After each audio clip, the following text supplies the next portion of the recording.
Hey everyone, welcome or welcome back. About a week ago I made a video with the title something like an economic financial crash is coming soon with a high probability, something like that. This is a follow-up to that piece, but I want to make it clear this is not prepping relative to a doomsday scenario. People can have the opinion that they desire, but I don't think that kind of thing is going to happen unless there's a nuclear holocaust or something. This is about an economic crash and what to do to prep for that, because frankly it's on its way. Extremely high probability of that within the next 2 to 3 years, any time. Okay, so why should we prep? So there's a crash, so what? There was one in 2008 and we survived. Well, we're talking about another magnitude here. This will be a mega crash, according to the reputable analysts that I've studied for the last 8 years. So one of the first things that might happen, very likely will happen, distribution of goods will slow way down or stop completely for a time. I don't know how long. It might be a few days, a week, might be a few weeks, it might be a month, it might be a couple of months, I don't know. So we need to think about that and prepare for that. All right, the first step to get ready for this. First thing, get out of mega banks ASAP. The too big to fail banks, because at the G20 meeting about 10 or so months ago, Obama signed, as well as all the other leaders of the G20, signed an agreement which allows mega banks, the too big to fail banks, to bail themselves in if there's an economic crisis. What that means is they can seize, confiscate, absorb your deposits, all legally, supposedly. So get out of those too big to fail banks. You know, like JP Morgan Chase and Citibank and Bank of America, etc., etc. They're going to bail themselves in. They're going to take your money. The next thing is, if there is a big crash, nobody knows if the banks will be closed. Some may close for a day or 2 or 3 or a week. Who knows? But all the analysts I've studied agree that if they do remain open after a big crash, they will limit the amount of money you can take out of the bank, either at the ATM or inside or with a check. There will be a limit, because you know banks they can't give all depositors all their money at the same time, because the money isn't there. When you deposit, let's say you deposit $100. They are only required, because of fractional reserve banking, to keep $10 of that on hand. The other 90 they loan out. That's how banks create money. You have $100 on your account, but they've only kept 10 of it. They've loaned out 90 to another guy, so he deposits that. So now we have 90 with him and 100 with you. We have $190 from your 100. That's how banks create money. But anyway, they cannot handle everybody at once wanting large amounts of money. So after a crash, that's what people are going to want, and the banks won't let you get it. I'm talking about all banks now, not just the ones that will bail themselves in and just take all your money. So step number 2 is you need to have some ready cash on hand at home. Now, the amount, that depends on your income. It depends on the number you're comfortable with. But you better have some cash on hand, because the analysts, the experts, say that no matter how big a crash it is, cash will be good for a while. I don't know how long, maybe a few weeks, maybe a few months, maybe longer. Nobody knows. So what you need to do is have some cash on hand. If you have a safe, great. If you don't, well, get inventive. But remember this. I've seen a couple of different documentaries on thievery, and both of them had ex-thieves in them. And they said the first place a thief goes to is the bedroom. That's where they start their search for valuables. So don't hide it in the bedroom. All right, now I'm going to talk about commodities. This is sensible preparation, not for the Mad Max scenario, not for doomsday, but just to survive a huge crash. And some of these analysts are saying it'll be worse than the Great Depression of the 30s. It'll be worldwide, not just here, and it'll be worse than the Great Depression. So here are some commodities that I think you should stock up on prior to any of this happening, if it does happen.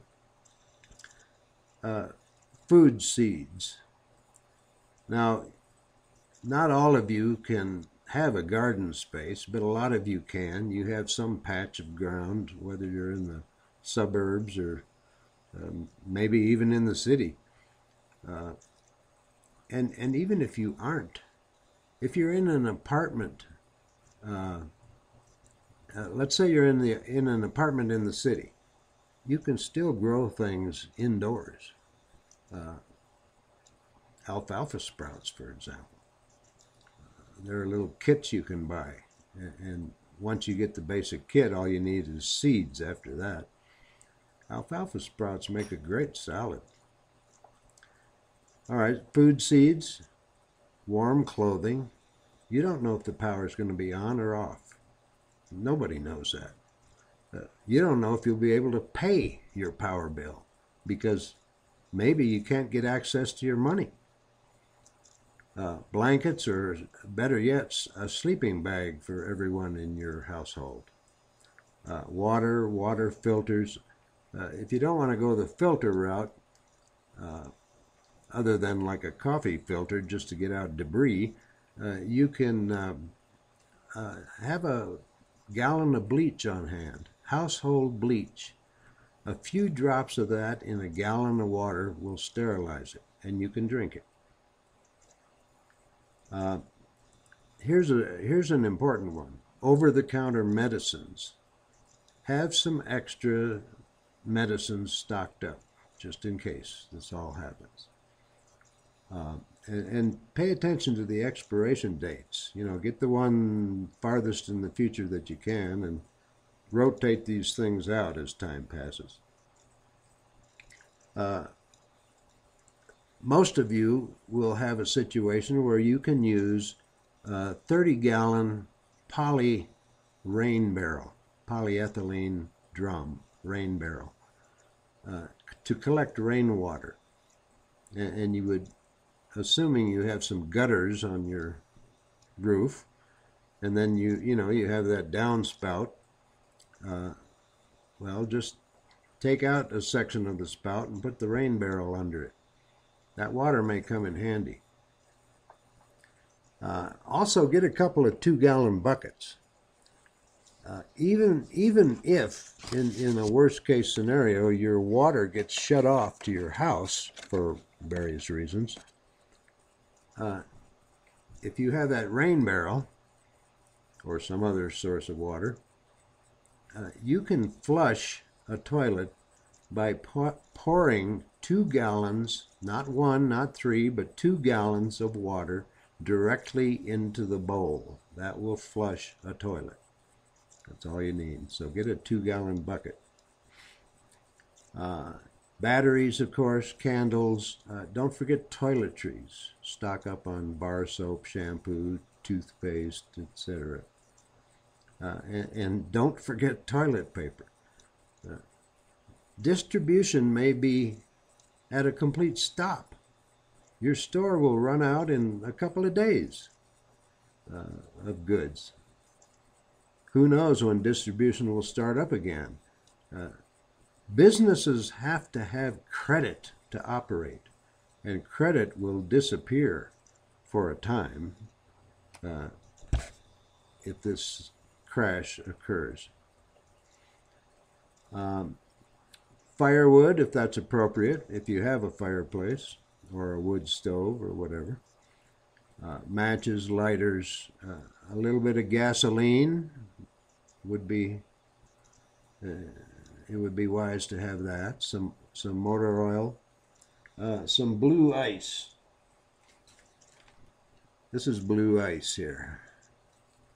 I don't know if you can read it or not, but it says blue ice there. It's you know, something you put in your coolers, your polyethylene or styrofoam coolers, whatever you have. Now, if your power goes out, I'm not saying it will, but it might for various reasons, and you have a cooler, that will help out a little bit. But then what do you do when this stuff thaws out and you don't have a freezer to refreeze it? Well, a lot of that depends on the time of the year. If it's wintertime, just stick it out the back door. It'll freeze. The blue ice I'm talking about. Even if it's not wintertime, in most places, it does freeze at night for about, I don't know, 6 months out of the year, 7 months out of the year. Okay, and you need a cooler, as I just said. It might be a wise idea to get a camp cook stove. Now you can get a little stove like this. This is from trailstove.com. This is what it looks like. This part here looks kind of like a sterno can, and then there's a top that goes on it, and you move this to adjust the flame. And if you have a tripod or something with a grill, you can put that over it and cook. If you don't have that, this tube comes with this particular brand. It's it's hard to get this on the camera here. It fits over the top of there. It fits over the top of this like this, and then on the top of the tower here, you put this. Where is it? There's a grate you put on the top of it. I think it's back on the table back there. That particular one was not very expensive. I don't remember the cost of it. I've had it quite a while. It's at www.trailstove.com. Or you can just get some sterno cans. They can cook food. I think this is a little better. And then what you need for that, for the fuel, is denatured alcohol. You can get it at most hardware stores. It comes in a gallon can. It's the cleanest burning, hottest fuel, liquid fuel that you can put in a stove. And unlike Coleman fuel, it's not a petroleum distillate, so it doesn't stink.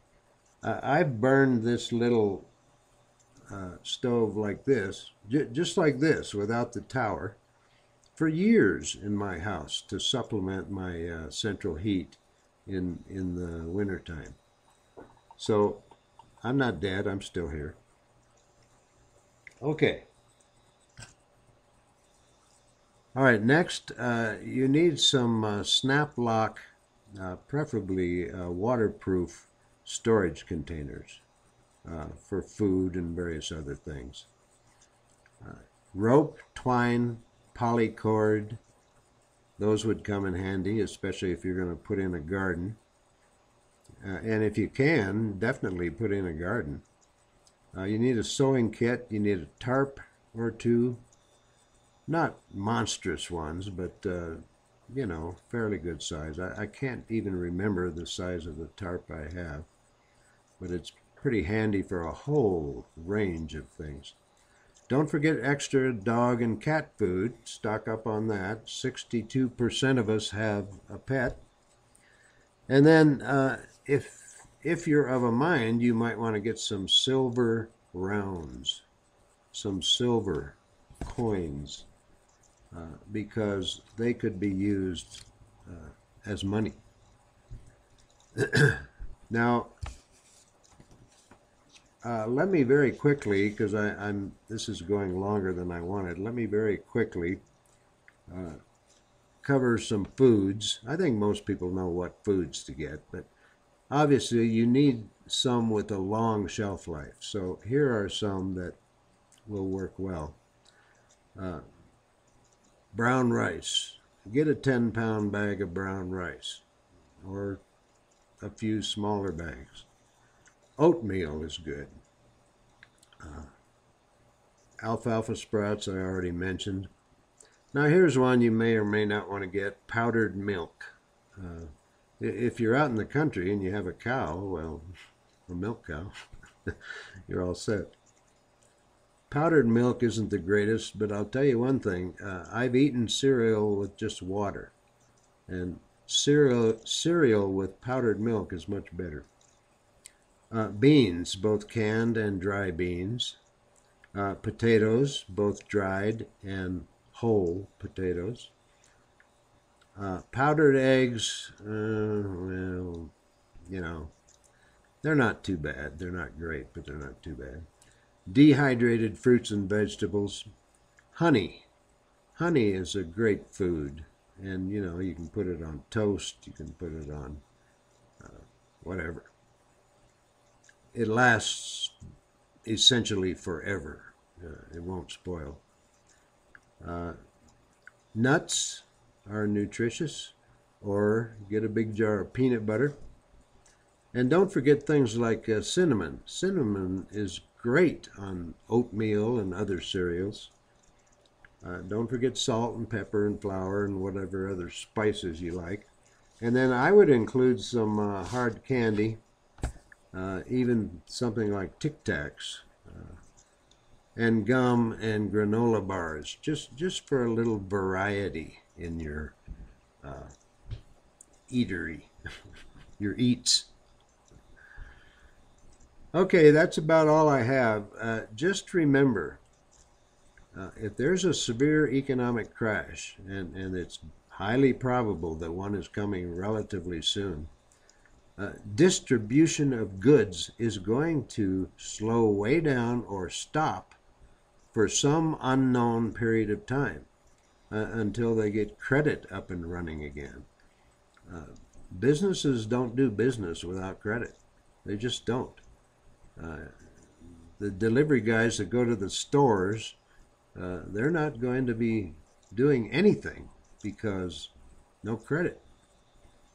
So this is sensible preparation. I think you should get started on this right away. And like I said, it's not a doomsday scenario. I'm not recommending claymore mines and hand grenades and automatic weapons and barbed wire and all of that. I'm not denigrating the people who believe in that. That's up to them. But I don't think that's going to happen. But I do think it's going to be worse than the Great Depression if it happens. And nobody knows for sure, but there's a high probability that it will happen. Okay, thanks for dropping in, and thanks for bearing with me. I'm dead tired here because some hacker hijacked this system here for making videos, and I spent 4 hours trying to get into it. I think I've got it all fixed now. All right, be well. Take care.